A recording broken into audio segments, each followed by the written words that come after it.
नमस्कार, मैं अपर्णा और आप देख रहे हैं सिटी टीवी 24 न्यूज चैनल। लगभग 2 महीने से परेशान व्यक्ति का खेत को जाने का रास्ता बंद।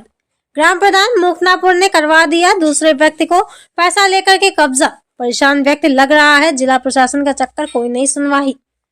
हम आपको बताते चले कि यह मामला उत्तर प्रदेश जनपद बहराइच विकासखंड कैसरगंज ग्राम रुकनापुर का है, जहां पर राजीवुद्दीन पुत्र मोइनुद्दीन निवासी रुकनापुर का अपने खेत को आने जाने के लिए पुराना रास्ता था और गांव के कई लोगों का निकास भी उसी रास्ते का था, जिसको ग्राम प्रधान ने लेखपाल व राजस्व निरीक्षक कैसरगंज से मिली भगत करके एवं पैसा लेकर के ग्राम प्रधान खड़े होकर के कब्जा करवा दिया है।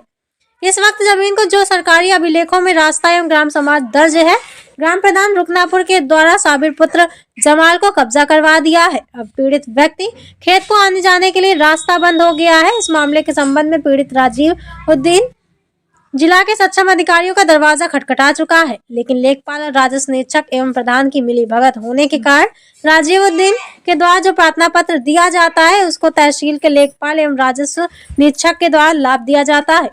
कोई कार्रवाई नहीं हो पाती है। पीड़ित तहसील दिवस में उपस्थित होकर जिलाधिकारी महोदय बहराइच एवं कमिश्नर महोदय फैजाबाद को भी अपनी व्यथा सुनाया और कमिश्नर महोदय ने राजीवुद्दीन को आश्वासन दिया कि यह जमीन पर जैसे पहले से पड़ी थी वैसी पड़ी रहेगी, कोई किसी प्रकार का किसी कब्जा न दखल नहीं होगा।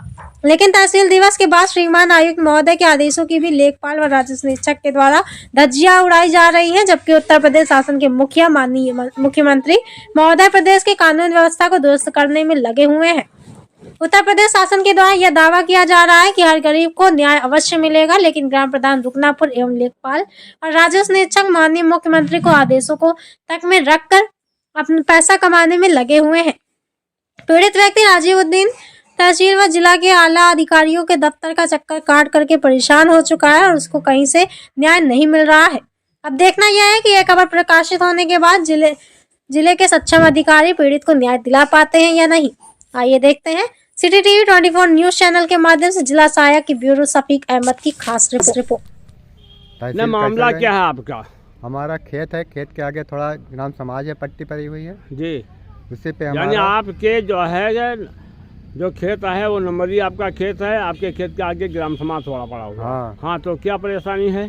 उसी को जो साबिर है। हाँ, और साबिर कहाँ के रहने वाले हैं? वो रुकनापुर के रहने वाले हैं जी। और वो कब्जा प्रधान करा रहे हैं। लेखपाल और कानून को ये सब गए थे। हाँ। और उसे 4 लकड़ी गड़ा के हाँ जी और टट्टर रख के उस पर तालपत्री छवा दिया जी।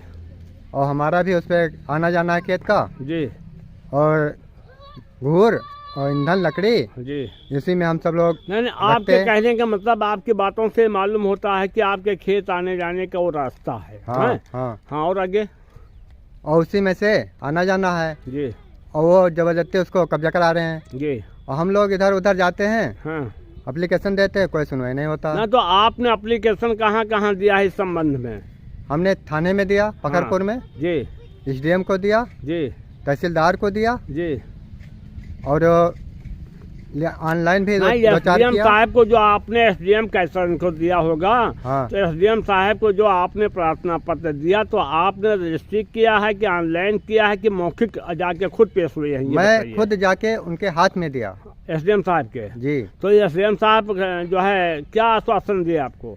वही एसडीएम साहब ने बताया हाँ कि तुम्हारा ये जो लेखपाल है, हाँ, कानूनगो है जी, और ये प्रधान है जी, मौके के जी, वो प्रस्ताव कर रहे हैं। हम कोई हमारा उसमें वो नहीं है। तो प्रस्ताव किस चीज का प्रस्ताव कर रहे हैं? वो पट्टा बता रहे हैं, पट्टा के लिए इसको पट्टा बना रहे हैं। तो ग्राम समाज की जमीन है, सरकारी वो जमीन है, तो क्या जिसके नाम से पट्टा बना जो रहे हैं, तो क्या उसके जो है वो भूमिहीन है, उसके मकान नहीं है? उसका जो पहले पुराना घर था हाँ, वो उसको बेच लिया। हाँ। उसके भाई ने उसको खरीद लिया जी उसे, और इसे तालाब के पास थोड़ी जमीन पड़ी थी जी, वो आके वहाँ कब्जा कर लिया जी। यानी वो भी जमीन जो पहले जो उसका जो इस वक्त प्रेजेंट टाइम में जो वर्तमान समय में उसका घर है हाँ, वो भी जो है ग्राम समाजी में है, वो भी सरकारी जमीन पे कब्जा किया है जी। हाँ, और आगे बताइए क्या हुआ? उसके बाद वो लगभग साल भर हो गए, 3 विषय का जी, 3 विषय का जो जमीन लिया खरीदा है जी, उसको मालूम नहीं लिखाया या नहीं लिखाया जी। 3 विषय का वो पूरा खड़ंजा पूरा घेर के बना के जी ऐसे ही पड़ा है ना। 3 बिस्वा उसने जो है अपने आवास के लिए जमीन खरीदा है। तो भूमिहीन हुआ नहीं, तब तो उसके पास जो है खुद की प्रॉपर्टी हो गई। और आगे क्या हुआ पूरी बात बताइए अपनी। और वो जबरदस्ती उसको कब्जा करा रहे हैं। जी हमारा ये कहना है कि जैसे वो पड़ी थी जमीन वैसे ही पड़ी रहे जी। और हमारा सबका और गांव का जो आना जाना है नहीं, तो आपने लगभग तमाम प्रार्थना पत्र आपके कहने के मुताबिक दिया है, तो उस पर कोई कार्रवाई आज तक नहीं हुई है? कोई कार्रवाई नहीं हुआ। कोई कार्रवाई नहीं हुई। तो कार्रवाई क्यों नहीं हो रही है? इसको आपको जो है तहसीलदार महोदय कैसरगंज से SDM साहब से जो है पूछना चाहिए कि कार्रवाई क्यों नहीं हो रही है। हम गए तो इधर उधर बता देते हैं, जाओ लेखपाल से मिलो जी, कहीं बताते हैं कानूनगो से मिलिए, कहीं बताते हैं कानूनगो से मिले, कहीं नायब साहब से मिले। ऐसे ऐसे रोज दौड़ाते हैं जब आते हैं तो कोई हमारा न। तो और जिला के जिलाधिकारी वगैरह से आप जो है नहीं जा करके मिले, या कमिश्नर फैजाबाद से जो है नहीं जा करके मिले? एक बार तहसील दिवस में जी, जो पखरपुर के सबसे बड़े वहाँ गोंडा के सबसे बड़े हैं जी, उनको मैं दिया जी। तो वो बोले हाँ क्या दिया? आप अपने दरखास्त दिया? हाँ। तो वो बोले कि जाके इसको हटवाइए जी, और जैसे ही है खाली वैसे ही खाली पड़े रहे। अच्छा, ये इतना आश्वासन कमिश्नर साहब ने दिया? ऐसा ही बोला। अच्छा, तो तुम कमिश्नर साहब से जा करके फिर नहीं मिले कि हमारा काम नहीं हुआ है? फिर जाके हम नहीं मिले जी। अब लास्ट में क्या चाहते हैं आप? हम ये चाहते हैं कि जैसे ही है वैसे ही खाली पड़े रहे, और हम लोग उसी पे जो आना जाना है ऐसे ही आए जाएं, खाली जमीन वो पड़े रहे जी। हाँ, जैसे हमारा पहले से है दादा बाबा के ज़माने से वैसे ही हम चाहते हैं। अच्छा, ठीक है। जानकारी के लिए धन्यवाद।